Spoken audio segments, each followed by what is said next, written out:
এরপর খোঁজাখুঁজি করলাম, কখনো খোঁজাখুঁজি করতেছি, থানাত গেলাম গন্ডাছড়াতে গিয়া এই জিডিএনটিও করলাম, তখন তো আর পাইতাছি না। আমার 2টা ছেলেও আছে, নাবালক ছেলে।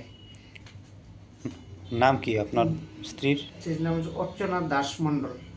বিয়ে করছেন কত বছর আগে? 16 বছর। আচ্ছা, মানে আপনার কি মনে হয়, মানে কারোর সাথে কি মানে গেছে না?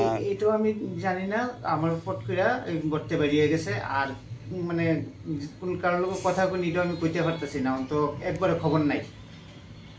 বাড়ি থেকে কোনো ঝগড়াঝাটি ঝগড়া হয়েছে? হয়েছে না।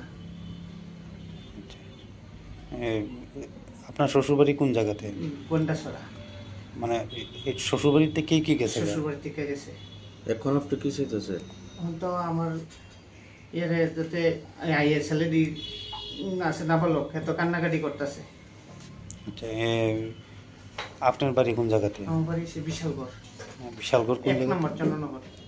আচ্ছা আচ্ছা। আমার আমার স্ত্রী যদি পেয়ে থাকেন তাহলে আমার মোবাইল নাম্বার আছে, এটার মধ্যে ফোনে যোগাযোগ করবেন। আর নাহলে থানার মধ্যে একটু যোগাযোগ করে আপনার নাম্বারটা একটু বলুন। আমার 9856172652